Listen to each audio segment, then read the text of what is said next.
Hello, BookTube. I have a mail haul for you here, an extra special kind of mail haul for me because it's all boxes. It's one box after another. Although the one at the top technically maybe isn't a box because it's more boxy than a box. It's a somebody has wrapped something. I think it comes from one of you. I think it is a violation of rule number 1. Those of you who are new to the channel, rule number 1 is don't send me a book. Don't do it. Don't send me a book. I know it seems natural, because I eat, sleep, and breathe books, but nevertheless, uh, okay, it's a package within a package. Let's see what's in this second one. This is certainly going to be a collection of books. One of you has been naughty. You're not supposed to be spending money on me in the middle of a pandemic. What have we got here? Oh my, oh goodness. Okay, the guilty party has already confessed. How wonderful. These are Leonard Turney murder mysteries. They're Elizabethan historical murder mysteries. How wonderful. So we have the Bartholomew Fair murders. We have the Player's Boy is Dead. We have Witness of Bones. Incredible. We have Familiar Spirits. We have Old Saxon Blood. We have Low Treason. Look at these great engraving style covers. And finally, Knaves Templar. I'll read you the back of one of these to give you a sense of what we're dealing with here. There is much that is entertaining in Elizabethan England, colorful and merry for both good Queen Bess and her people. But there are matters savage and murderous too, and it is the County Constable Matthew Stock, a humble clothier by trade, and his practical-minded wife Joan, who often must set things right, in a widely acclaimed murder series as rich in historical detail as it is in suspense. Elizabeth the Great will go to the fair, and a wondrous fair it is, drawing people from all over the land, among them a goodly couple, the Stocks. But their initial pleasure in the hurly-burly is tempered by the murder of a puppeteer on the road to the fairgrounds. An odd murder indeed, for the killer has left strange marks on the dead man's forehead. These came out, I think, in the 90s. I have read a couple of these, but it's been a long time. This came out in 1986. And these are all, I don't know if you could tell when we were looking at them, but these are in perfect condition. Just absolutely perfect. They look like the day they were made. So this is March, of course. March is March Mystery Madness, when myself and a whole bunch of other booktubers are celebrating all things mystery for the whole month of March. Historical mysteries are certainly part of that. I have been feeling out of the weather lately, so I haven't made a barrage of mystery videos, but I'm hoping to do that. In any case, whether I make videos or not doesn't stop me from reading. Great, fantastic. I will pop one of those down today. Then we have another box. This one also has the feel of coming from a citizen, from one of you. So let's see if that is true. The bottom box, the last one here, looks like it's from a publisher. So that's good. It's nice to occasionally get something from a publisher. But what is this next one? Oh, I think the guilty party has already confessed to this as well. We are doing the library tour of doom on this channel. Lord Ganesha and I are taking you through every one of my books, and I showed you the hardcover unabridged Mark Twain from Courage Press that I love. I go back to it over and over and over again, and I mentioned when I showed you that book that there is a volume 2. Despite the fact that volume 1 is called unabridged, there is a volume 2. That I had only ever seen in trade paperback, which the trade paperbacks of those big Courage reprints really don't hold together. They have all the will in the world, but they don't hold up. My poor battered Courage Press complete Shakespeare is proof of that. And I mentioned that all I'm waiting for is just to find volume 2 in hardcover, and here is volume 2 in hardcover. See, here's volume 2 in hardcover.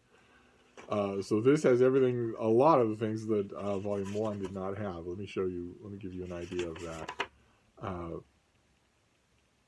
This is a ton of short stories. This has all of Roughing It. This has Eve's Diary.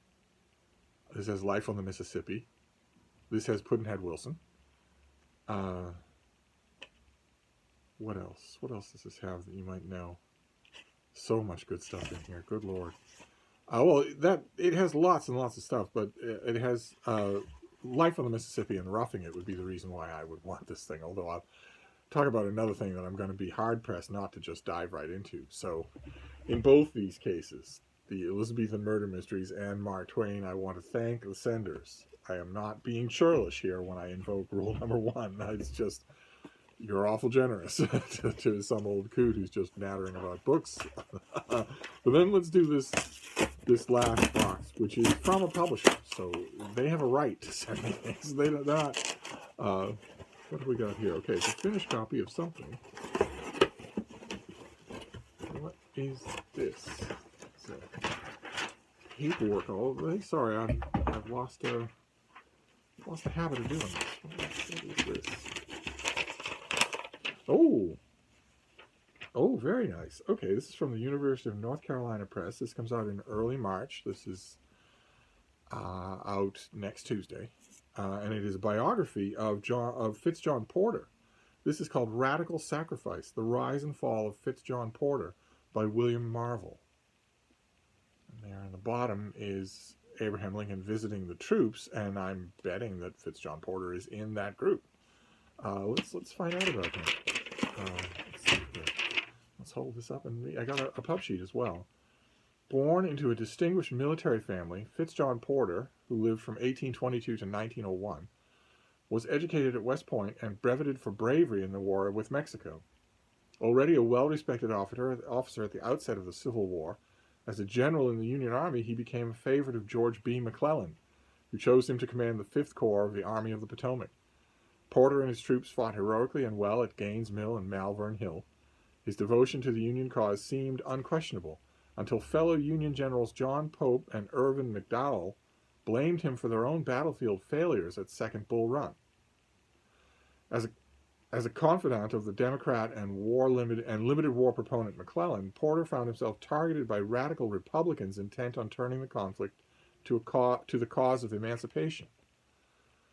He made the perfect scapegoat, and a court-martial packed with compliant officers dismissed him for disobedience of orders and misconduct before the enemy. Porter tenaciously pursued vindication after the war, and in 1879 an Army Commission finally reviewed his case, completely exonerating him. Obstinately partisan resistance from old Republican enemies still denied him even nominal reinstatement for 6 more years. So he was canceled. The revealing new biography by William Marvel cuts through received wisdom to show Fitzjohn Porter as he was, a respected commander whose distinguished career was ruined by political machinations within Lincoln's administration. Marvel lifts the clouds that shadowed Porter over the last 4 decades of his life, exposing the spiteful, radical Republicans who refused to restore his rank long after his exoneration and never restored his benefits. Re-examining the relevant primary evidence from the full arc of Porter's life and career, the author offers significant insights into the intersections of politics, war, and memory. Fantastic. So who is William Marvel? The name sounds familiar. Award-winning historian William Marvel is the author of many books about the American Civil War, including Lincoln's Autocrat, The Life of Edwin Stanton. Oh no! That's where I know the author's name. He wrote Lincoln's Autocrat. Okay. Fantastic. I reviewed Lincoln's Autocrat. It's one of my favorite reviews that I've ever written. I believe I did. And I was very pleased to see that although my review confused the daylights out of readers and publishers, it did not confuse the daylights out of the author. He understood exactly the spirit in which it was intended. That is wonderful. Oh, and here's his new book. Well, great. Fantastic. Sorry, just thinking about the experience of reviewing Lincoln's Autocrat makes me laugh. Okay, great. Fantastic. Well, so that's what I got from the publisher. From the publishers who should send me books, I got a biography, a Civil War general biography. Fantastic. So I will read this I'll review it, and then I'll pack it off to Iowa so they can be part of the Rutenberg Library. So we got that in today's mail, and then we got the Unabridged Mark Twain in these great Carriage Press editions, Volume 2, in a hardcover. So it's going to go on the shelf over there next to Volume 1 as soon as I'm done rereading Life on the Mississippi. And that in itself presents logistical problems, because that means I have to redo that shelf. I have to make room for a book this size. That means removing 2 or even 3 books from that shelf, and then where do they go? That means moving other books and getting rid of them, but that's okay. That's the fun of having a lot of books in a little space. And then finally we have a whole bunch of these Leonard Turney Elizabethan-era murder mysteries. Perfect for March Mystery Madness. Just perfect. Actually, now that I think about it, Pudd'nhead Wilson is also perfect for March Mystery Madness in a way. It is a prototype murder mystery in a way. So that's fantastic. That is the mail for today. I've got a mess of packages to pack up here. I want to thank the people who sent me these presents, although you really shouldn't be going to the trouble for me. You really shouldn't be. But in any case, I'm gonna wrap this up. But I'll be back. Thank you, BookTube.